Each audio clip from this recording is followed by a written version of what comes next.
తెలియచేస్తున్నాను. చేరి వచ్చిన బిడ్డలను బట్టి వందనాలు, స్తుతి, స్తోత్రాలు.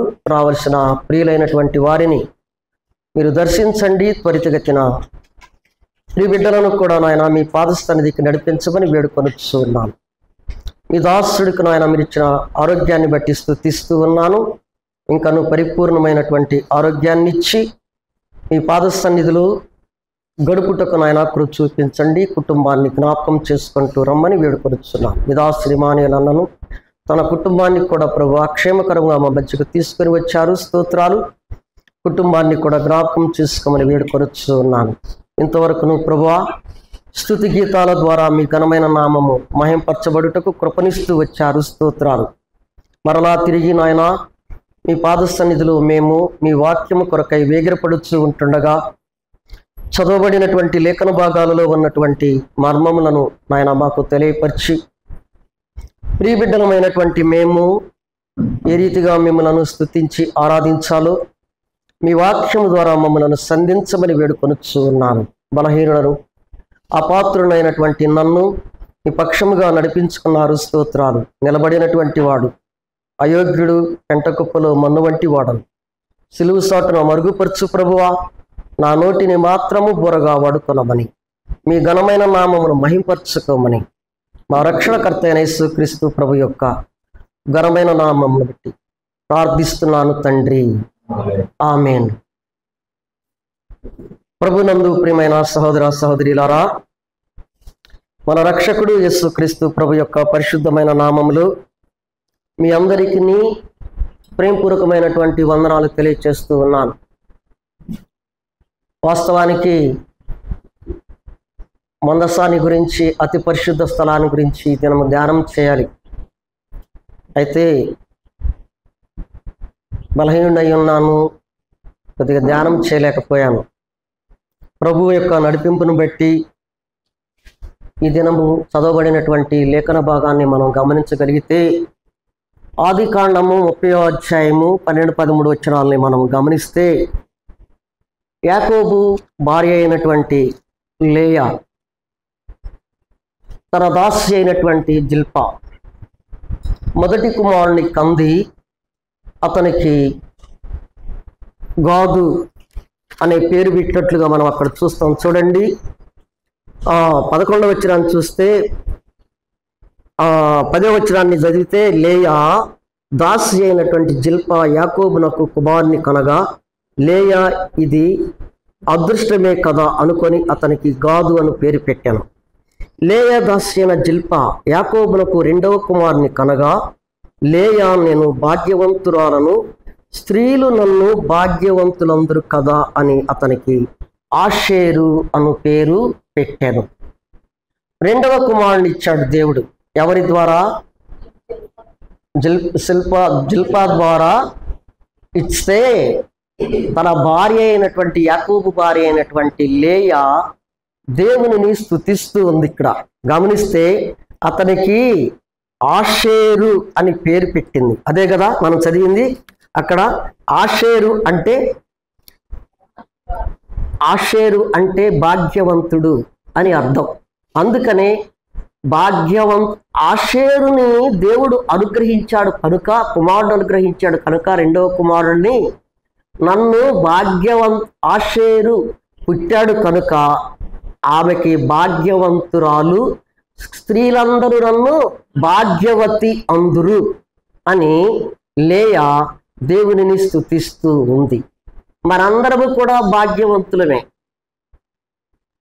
కుమారుని అనుగ్రహిస్తే ఆమె భాగ్యవంతురాలు, భాగ్యవతి అని ఆనాటి దినాలలో ఉన్నటువంటి ప్రజలందరూ కూడా ఏ రీతిగా ఆమెని భాగ్యవతి, అదృష్టవంతురాలు, భాగ్యవంతురాలని ఏ రీతిగా అన్నారో, ఈ లోకములో నివాసముంటూ ప్రభు యొక్క రక్తము చేత కడగబడినటువంటి మనము, ప్రత్యేకించబడినటువంటి బిడ్డలమైనటువంటి మనము కూడా భాగ్యవంతులము. మనము కూడా ఎవరమండి? కుమారుడు పుడితేనే ఆమెను భాగ్యవంతులు. తండ్రి అయినటువంటి దేవుడు కుమారుడైనటువంటి యేసుక్రీస్తు ప్రభువుని నీకు నాకు అనుగ్రహించాడు. అందును బట్టి కుమారుడు ఆ కల్వరిలో చేసినటువంటి అమూల్యమైనటువంటి బలియాగము మరణ పునరుద్ధానముల ద్వారా నీవు నేను భాగ్యవంతుడను భాగ్యవంతురాలము అయ్యాం. అందును బట్టి దేవునిని నీవు నేనేం చేయాలి? దేవునిని స్తుతించి. ఎంత గొప్ప భాగ్యం ఇచ్చాడండి! వీడు ఎంత భాగ్యవంతుడు రా, వీడిని ఎట్లా ఆశీర్వదించాడు రా అని మనం లోకంలో ఉన్నటువంటి అది లోకానుసారమైనటువంటి పదము. అది ప్రభునందు ప్రియమైన సహోదర సహోదరి రారా, ఆషేరు పుట్టుడు వలన అంత భాగ్యవంతురాలైంది కదా. నీకు నాకు ఎంత భాగ్యం ఇచ్చాడండి. ఆయన పరిశుద్ధుడండి, ఆయన నీతివంతుడండి, ఆయన సాటిలేని వాడండి, ఆయన అత్యున్నత సింహాసనంపై ఆసీనుడై ఉన్నటువంటి వాడండి. అట్టి వ్యక్తిని నీకు నాకు అనుగ్రహించాడు. అందుని బట్టి నీవు నేను భాగ్యవంతులము అన్నారు. ఈ లోకంలో కూడా ప్రత్యేకించబడినటువంటి మనల్ని వీరందరూ కూడా వీరు భాగ్యవంతులు రా అని మనల్ని అంటున్నారు. ప్రభునందు ప్రియమైన సహోదర సహోదరులారా, గమనిస్తే ఇక్కడ 3 విధాలుగా మనం దీన్ని జ్ఞాపకం చేసుకుంటూ ఆరాధన తలంపుల కొరకై ధ్యానం చేద్దాం. చూడండి, ఇక్కడ ద్వితీయోపదేశ కాండము 33వ అధ్యాయము 29వ వచనాన్ని మనం గమనిస్తే, ఇజ్రాయేలు నీ భాగ్యమంత గొప్పది, యెహోవా రక్షించిన నిన్ను పోలిన వాడెవడు. ద్వితీయోపదేశ కాండంలో ఇజ్రాయేల్ ప్రజలను మరలా ఆయన బోధిస్తూ వారిని గురించి చెప్పబడినటువంటి వాక్య భాగాన్ని ఇప్పుడు మనం చదివాం. ఎవరిని గురించి మాట్లాడుతూ ఉన్నాడు మోషే? చదువాము ఇంకొకసారి. ఇక్కడ ఇజ్రాయేలు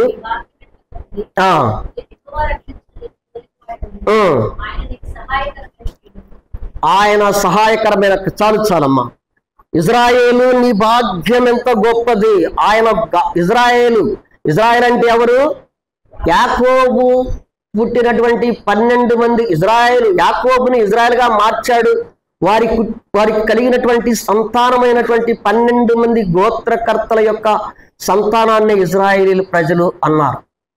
ఇజ్రాయేలు నీ భాగ్యమంత గొప్పది, యెహోవా నిన్ను రక్షించిన నిన్ను పోలినటువంటి వాడెవడు. ఆయనను పోలినటువంటి వాడెవరు? నిన్ను పోలినటువంటి వాడెవడు? ఎవడు లేడు. నిన్ను రక్షించాడు దేవుడు, నిన్ను కాపాడాడు దేవుడు, తన సొత్తైన కుమార్తెగా చేసుకున్నాడు దేవుడు. మనం ఎంత భాగ్యవంతులు. ఇజ్రాయేలు నువ్వు ఎంత భాగ్యవంతుడు అయ్యా, నువ్వు రక్షించబడ్డావయ్యా, నిన్ను సొత్తైనటువంటి బిడ్డగా దేవుడు స్వీకరించాడయ్యా, నీ గొప్ప నువ్వు ఎంత భాగ్యవంతుడు అయ్యా అంటున్నాడు దేవుడు. ఇజ్రాయేలు నీ భాగ్యం ఎంత గొప్పది అని అంటున్నాడు. భూమి మీద మరలను ఈ భూమి మీద ఈ భూలోకంలో మనల్ని పోయినటువంటి వారు ఎవరు లేరు. మనము భాగ్యవంతులము అని ధైర్యముగా చెప్పగలుగుతాం. ఎందుకు చెప్పగలుగుతాము? తన సొత్తైనటువంటి బిడ్డలము, తన ప్రజలము, తన వారము, ఆయన మేపు గొర్రెలము. అందుకని మనం ధైర్యంగా, అందుకనే మోషే అంటున్నాడు, ఇజ్రాయేలు నీ భాగ్యం ఎంత గొప్పది. ఓ మిస్పాలో ఉన్నటువంటి పరిశుద్ధులైనటువంటి బిడ్డలారా, మీ భాగ్యము ఎంత గొప్పది. మిమ్మల్ని పోలినటువంటి వాడు ఈ లోకంలో ఎవడున్నాడయ్యా? మీరే భాగ్యవంతులు అని దేవుడు అంటున్నాడు. ప్రభువునందు ప్రియమైన సహోదర సహోదరులారా, చూడండి, యాకోబు పత్రిక, క్రొత్త నిబంధనలో యాకోబు పత్రిక 2వ అధ్యాయము 5వ వచనాన్ని చదవండి ఒకసారి. ఈ లోక విషయములో దళిద్రైన వారిని విశ్వాసమందు భాగ్యవంతులుగాను, తన్ను ప్రేమించిన వారికి తాను వాగ్దానం చేసిన రాజ్యమునకు వారసులుగా ఉండుటకు, తన్ను ప్రేమించిన వారికి తన వాగ్దానం చేసినటువంటి రాజ్యమునకు వారసులుగాను చేశాడు. ఈ లోక విషయములు విశ్వాసమందు భాగ్యవంతులుగాను, తన్ను ప్రేమించు వారిని తను వాగ్దానము చేసిన రాజ్యమునకు వారసులుగా చేసిన దేవుడు ఏర్పరచుకున్నాడు. ప్రభునందు ప్రియమైన సహోదర సహోదరులారా, తన యందు విశ్వాసం ఉంచినటువంటి వారు, దేవుని యందు విశ్వసించినటువంటి వారు, దేవుడు లోకరక్షకుడు, నిజరక్షకుడు, రక్షించే దేవుడని ఆయన యందు విశ్వాసం ఉంచినటువంటి మనల్ని ప్రేమించాడు. ఆయన ఏం చేశాడు? ఆయన ప్రేమించాడు. ఆ ప్రేమ ఎలాంటి ప్రేమ? ఆ ప్రేమ వెలకట్టలేని ప్రేమ, ఆ ప్రేమ ఉన్నతమైన ప్రేమ, ఆ ప్రేమ స్వచ్ఛమైన ప్రేమ, ఆ ప్రేమ శాశ్వతమైనటువంటి ప్రేమ, ఆ ప్రేమ శిలువ ప్రేమ. ఆ శిలువలో వేలాడబడటం ద్వారా, ఆ శిలువ కార్యము జరిగించడం ద్వారా తండ్రి తన కుమారుడి ద్వారా తన యొక్క ప్రేమను వెల్లడిపరిచినటువంటి ప్రేమ. ప్రభునందు ప్రియమైన సహోదర సహోదరీలారా, అంతగా ప్రేమించి విశ్వాసం ఉంచడం ద్వారా మనల్ని ప్రేమించి తన వాగ్దానం చేసినటువంటి రాజ్యమునకు వారసుడుగాను చేసినటువంటి మన పూర్వస్థితి ఎలాంటిది ఒక్కసారి మనం దాన్ని జ్ఞాపకం చేసుకుందాం. చూడండి, రోమీయులకు రాసిన పత్రిక 10వ అధ్యాయము, రోమీయులకు రాసిన పత్రిక 10వ అధ్యాయము 8-10 వచనాలు చదవండి అమ్మా. అదేమని చెప్పుచున్నది? వాక్యము నీ యొద్దను, నీ నోటను, నీ హృదయములోనూ ఉన్నది. అది మేము ప్రకటించు విశ్వాస వాక్యమే. అదేమనగా యేసు ప్రభు అని నీ నోటితో ఒప్పుకొని మృతులలో నుండి లేపినని నీ హృదయమందు విశ్వసించినడలా నీవు. ప్రభునందు ప్రియమైన సహోదర సహోదరులారా, ఇక్కడ మనం గమనించగలిగితే అపోస్తుడైనటువంటి పౌలు ఏం చెప్తూ ఉన్నాడంటే, రోమిలో ఉన్నటువంటి పరిశుద్ధులైనటువంటి వారికి, మీరు పూర్వజులు, మీరు భయంకరమైనటువంటి వ్యక్తులుగా ఉన్నారు. నీ నోటితో వాక్యముని యొద్దను, నీ నోటను, నీ హృదయములో ఉన్నది. అది మేము ప్రకటించు విశ్వాస వాక్యమే. విశ్వాసమైనటువంటి వాక్యము ప్రకటించుట ద్వారా, అదేమనగా యేసు ప్రభువుని నీ నోటితో ఒప్పుకొని దేవుడు మృతులలో నుండి ఆయన లేపినని నీ హృదయమునందు విశ్వసించినడలా నీవు రక్షించబడ్డావు.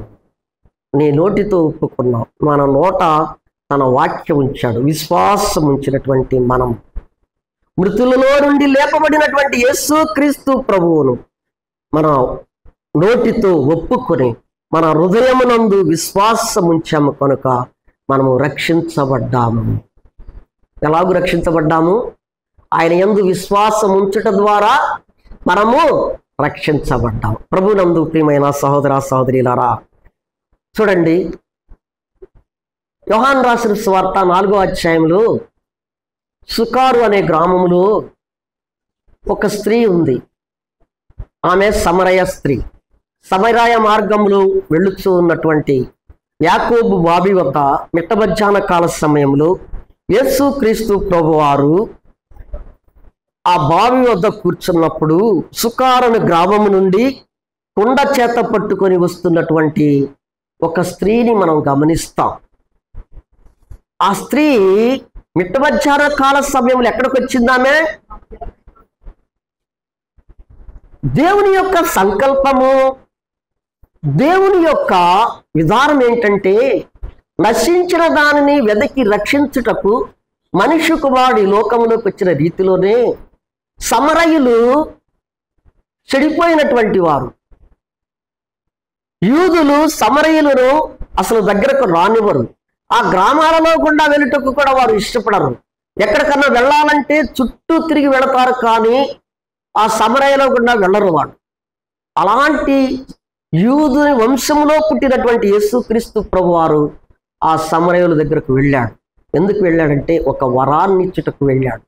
ఆ సమరయ స్త్రీకి ఒక వరాన్ని ఇచ్చుటకు వెళ్ళాడు. 4వ అధ్యాయం చదివితే మనము 4వ అధ్యాయం యోహాను సువార్త 4వ అధ్యాయం చదివితే ఎంత మనం గమనిస్తాం అన్నమాట. ప్రభునందు ప్రియమైన 4:42 చదువమ్మా. యోహాను సువార్త 4వ అధ్యాయం మా మట్టుకు మేము విని ఈయన నిజముగా లోకరక్షకుడని తెలుసుకొని చాలు. ఈ సుకారు అనే గ్రామంలో ఉన్నటువంటి ప్రజలు మాట్లాడుచున్నటువంటి యేసుక్రీస్తు ప్రభువారు వెళ్ళాడు. ఎవరి ద్వారా వెళ్ళాడు అక్కడికి? ఎవరి దగ్గరికి వెళ్ళాడు? సమరయ స్త్రీ ద్వారా వెళ్ళాడు అక్కడికి. సమరయ స్త్రీ మధ్యాహ్న కాల సమయంలో బావి దగ్గరకు వచ్చినప్పుడు ఆమె నీ భర్త ఎవరు అని అడిగినప్పుడు ఆమె చెప్పింది, నేను త్రాగుటకు నీళ్లు కావాలి, నేను నిత్య జీవ జలమును ఇస్తానని చెప్పాడు. ఆమె మామూలు నీటి కొరకై, దాహం తీర్చే నీటి కొరకై, ఈ లోకంలో ఉన్నటువంటి నీటి కొరకై మధ్యాహ్న కాల సమయంలో కొండను చేతబట్టి వచ్చినటువంటి ఆ స్త్రీ ఆమె ప్రభువును దర్శించడం ద్వారా, ప్రభువుతో మాట్లాడటం ద్వారా ఆమె నిత్య జీవ జలాన్ని పొందింది. ఏం పొందింది? ఆమె నిత్య జీవ జలాన్ని పొందింది.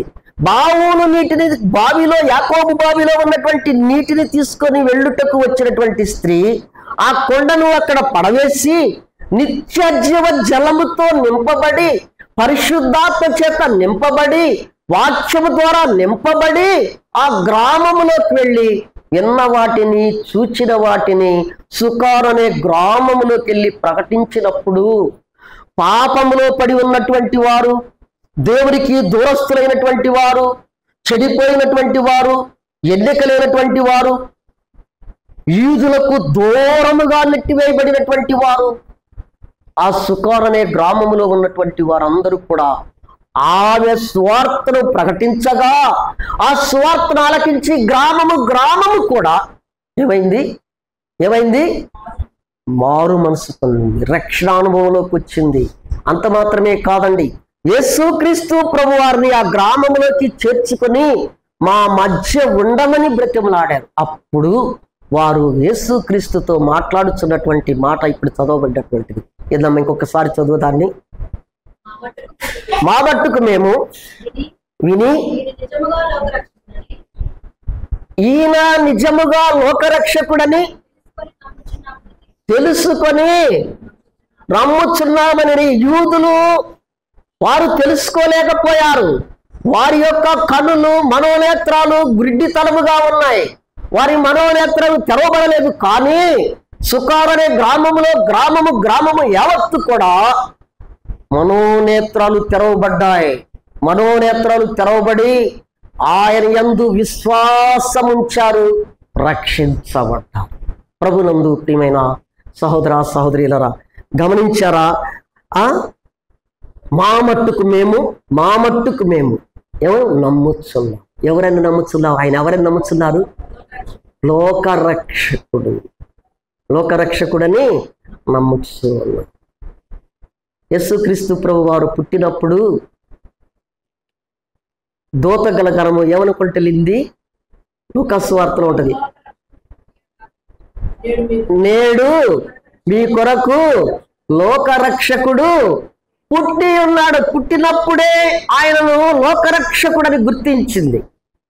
ఆ లోకరక్షకుడు ఇప్పుడు సుకారు అనే గ్రామములో ఆయనలో నిజముగా మేము నమ్ముచున్నాము, నీవు లోకరక్షకుడు అని, లోకాన్ని రక్షించే దేవుడు అని మేము నమ్ముచున్నాము. ఆయన యందు విశ్వాసం ఉంచారు. నీవు నేను కూడా ఆయన లోకరక్షకుడు అని నమ్మి విశ్వసించడం ద్వారా మనమేమయ్యాము? భాగ్యవంతులము అయ్యాము. అందుకని అంటాడు అపోస్తుడైనటువంటి పౌలే దెస్సలోనికీయులకు రాసిన పత్రిక, మొదటి దెస్సలోనికీయులకు రాసిన పత్రిక 5వ అధ్యాయము 9వ వచనాన్ని చదవండి. ఎందుకనగా మన ప్రభు అయినటువంటి యేసుక్రీస్తు ద్వారా రక్షణ పొందుటకి దేవుడు మనల్ని నియమించను, కానీ ఉగ్రత పాత్రులుగా మనలను దెస్సలోనికీలో ఉన్నటువంటి సంఘంలో ఉన్నటువంటి పరిశుద్ధులకు అపోస్తలుడైన పౌలు అంటున్న మాట అది. ఏమంటున్నాడంటే, మీరు రక్షణకు పాత్రులు కానీ ఉగ్రతకు మీరు పాత్రులు కాదు. అయ్యో ప్రియమైనటువంటి వారులారా, ఈ మధ్యాహ్న కాల సమయంలో మిస్పాలో ఉన్నటువంటి పరిశుద్ధులైనటువంటి మనలకు దేవుని వాక్యం ద్వారా మాట్లాడుతూ ఉంటుండగా పరిశుద్ధాత్ముడు, మీరు రక్షణకు పాత్రులు కానీ ఉగ్రతకు మీరు పాత్రులు కారు. మీరు రక్షించబడినటువంటి వారు, ఉగ్రతకు పాత్రులు కారు. ఆయన ఎలాంటి రక్షణ ఇచ్చాడు అంటే హెబ్రీ పత్రికలో ఉంటుంది. హెబ్రీ పత్రిక 5వ అధ్యాయం 9వ వచనంలో ఉంటుంది. నిత్య రక్షణ ఇచ్చాడు. ఆ రక్షణ ఎలాంటి రక్షణ అంటే నిత్య రక్షణ. 2వ అధ్యాయము 3వ వచనం చూస్తే గొప్ప రక్షణ. అలాగే కీర్తన 74:12 చూస్తే మహారక్షణ. నిత్య రక్షణ, గొప్ప రక్షణ, మహారక్షణను ఇచ్చినటువంటి దేవుడు. అందును బట్టి నిత్యము నిత్య రక్షణ. హెబ్రీ గ్రంథకర్త రాస్తూ ఉన్నటువంటి మాటలు మనం చదివాం. ప్రభువునందు ప్రియమైన సహోదర సహోదరులారా, అట్టి నిత్య రక్షణ ఇచ్చాడు, గొప్ప రక్షణ ఇచ్చాడు. ఆయన మహారక్షణ ఇచ్చినటువంటి, ఇలాంటి రక్షణ ఇచ్చినటువంటి దేవునిని, మనల్ని భాగ్యవంతులుగా చేసినటువంటి దేవునిని ఎంతగానో మనము స్తుతించబద్ధులమై ఉన్నాం. ఇజ్రాయేలు, నీ భాగ్యం ఎంత గొప్పది, నా భాగ్యం ఎంత గొప్పది. నిన్ను రక్షించినటువంటి పోలిన వాడు ఎవడున్నాడయ్యా? ఆయన నీకు నాకు భాగ్యవంతులుగా చేరుకొడక ఏమి ఇచ్చాడంటే ఆయన నిత్య రక్షణ ఇచ్చాడు, గొప్ప రక్షణ ఇచ్చాడు, ఆయన మహారక్షణ ఇచ్చాడు. ప్రభువా, ఇలాంటి గొప్ప రక్షణ ఇచ్చిన, నిత్య రక్షణ ఇచ్చిన, మహారక్షణ ఇచ్చినటువంటి దేవా, నన్ను భాగ్యవంతుడుగాను చేసిన దేవా, నిన్ను నేను స్తుతిస్తున్నానయ్యా అని చెప్పి దేవునిని స్తుతించి ఆరాధించబద్ధులమై ఉన్నాం. రెండవదిగా మనం గమనిస్తే 1 రాజుల గ్రంథము 10వ అధ్యాయము 8వ వచనం.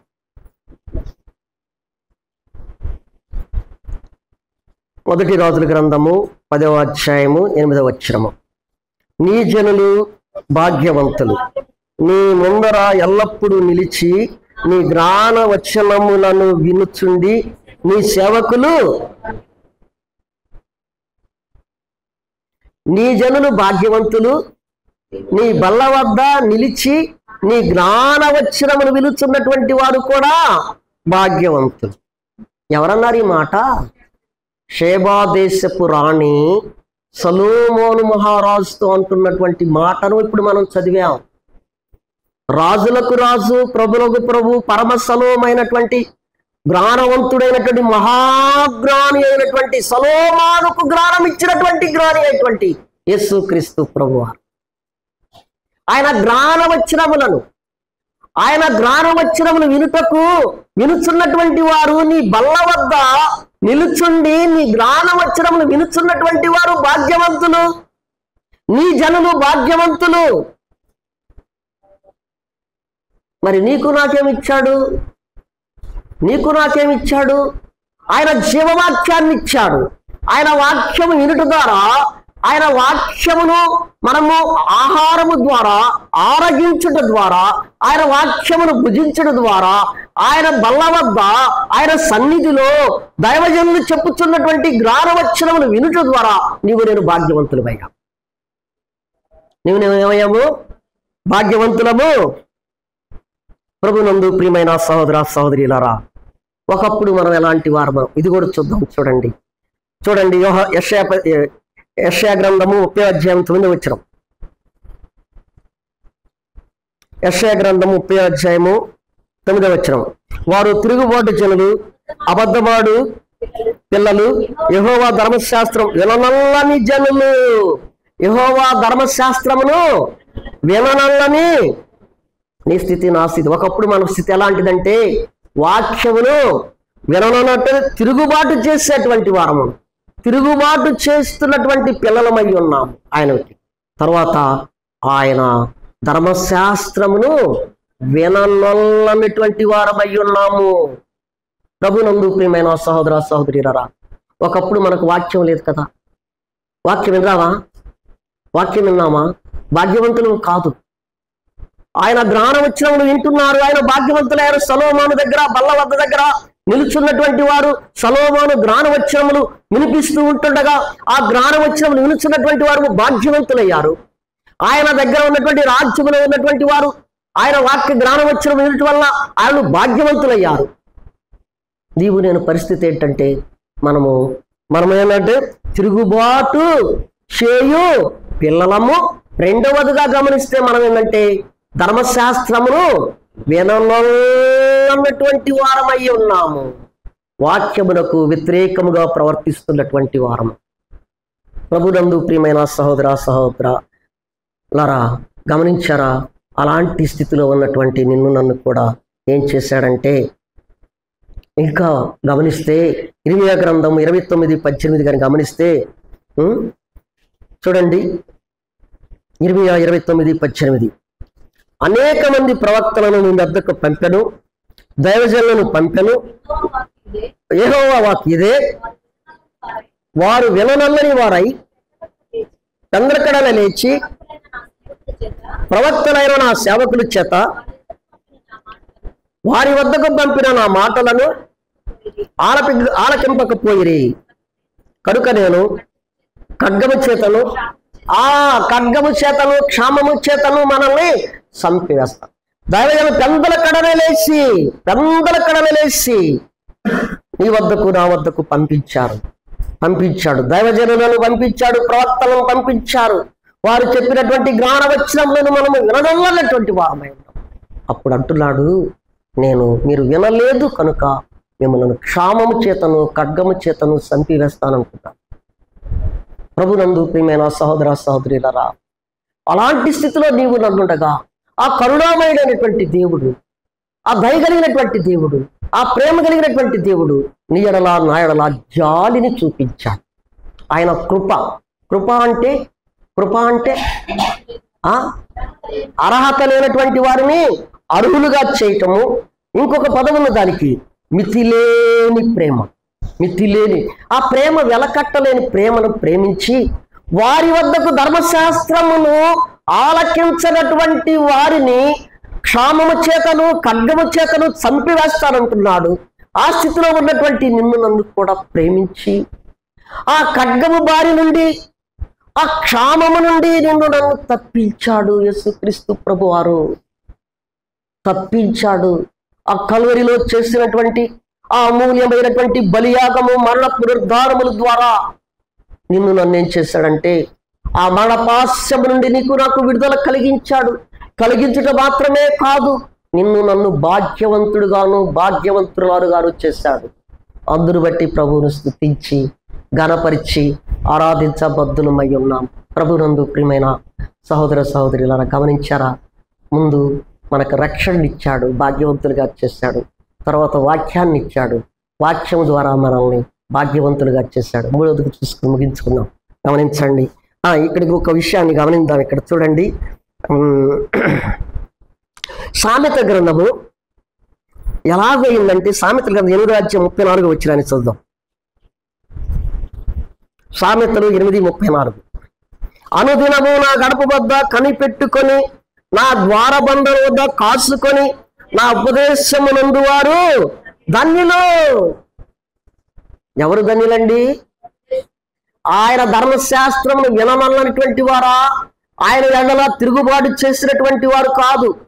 ఆయన అనుదినము నా గడప వద్ద కనిపెట్టుకొని, నా ద్వారబంధముల వద్ద కాసుకొని, నా ఉపదేశమును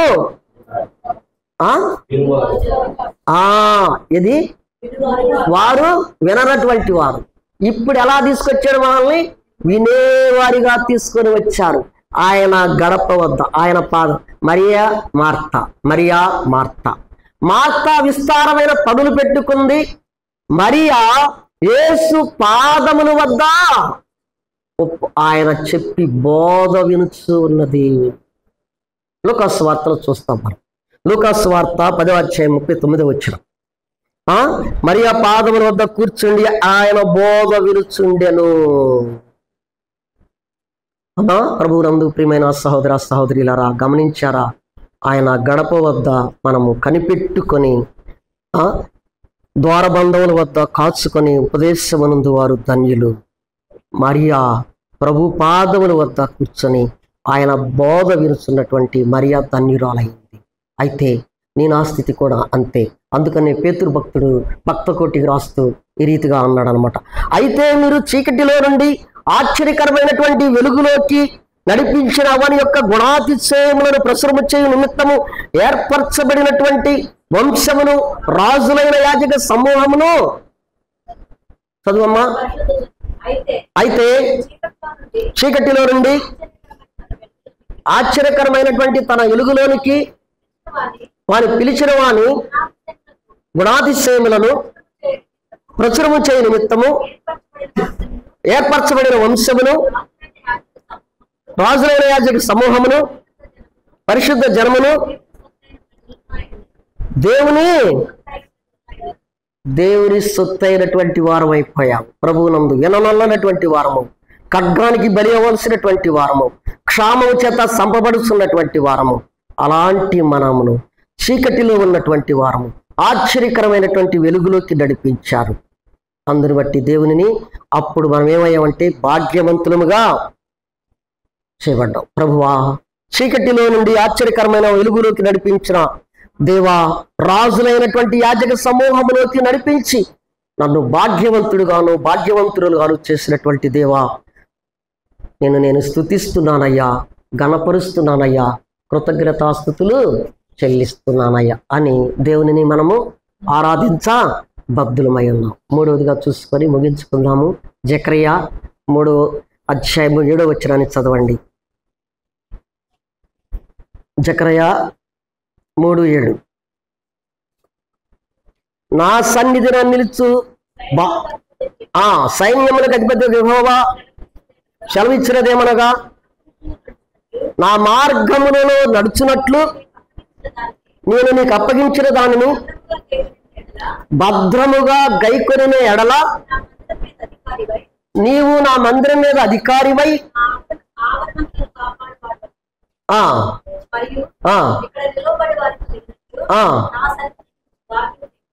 నా సన్నిధిలో నిలుచు భాగ్యమును,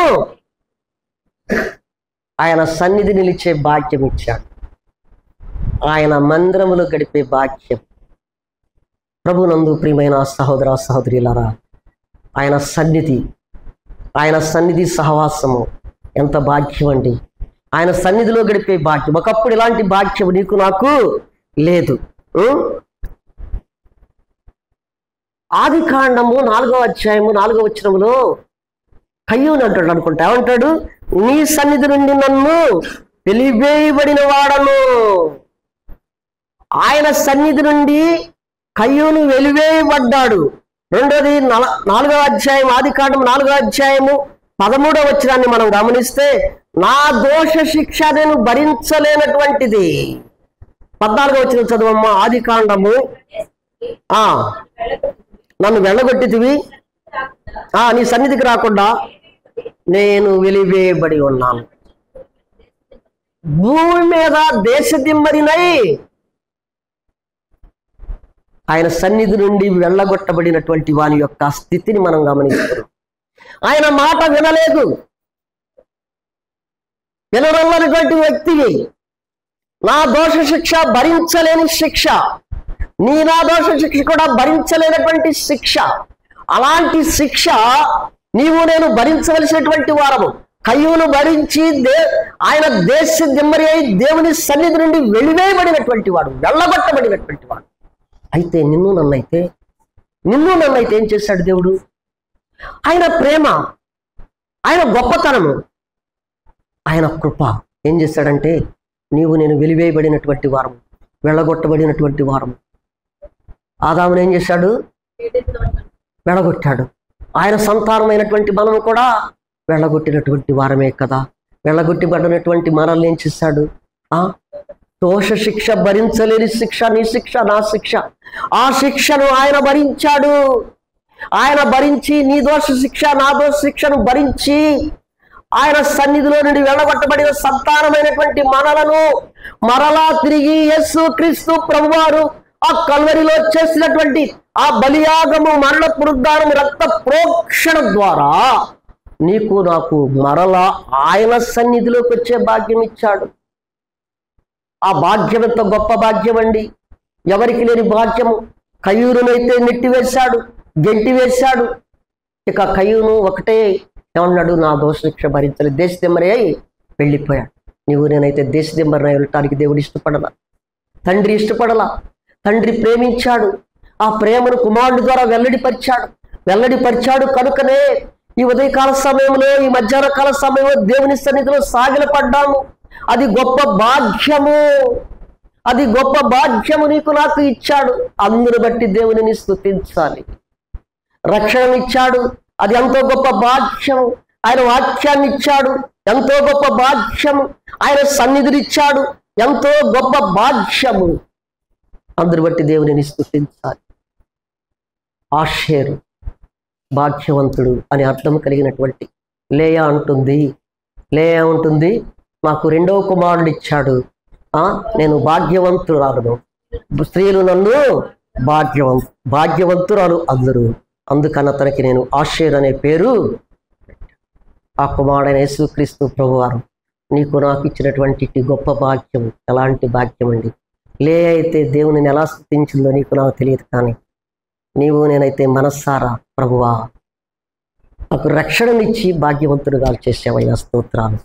నీ వాక్యమునిచ్చి నీ గడప వద్ద కూర్చొని ఉండి నీ జ్ఞానవచనం లేనుటకు నాకు ఇచ్చినటువంటి కృపను బట్టి స్తోత్రాలు చెల్లిస్తున్నాను. నీ సన్నిధిలో గడిపే భాగ్యము, నీ సన్నిధి సహవాసమును మాకిచ్చిన దేవా స్తోత్రాలు చెల్లిస్తున్నానని దేవునిని మనస్సారా దేవునిని స్తుతించి గణపరిచి ఆరాధించబద్దులమై ఉన్నాం. దేవుడి వాక్యం ఆశీర్వదించుగాక. ఆమేన్.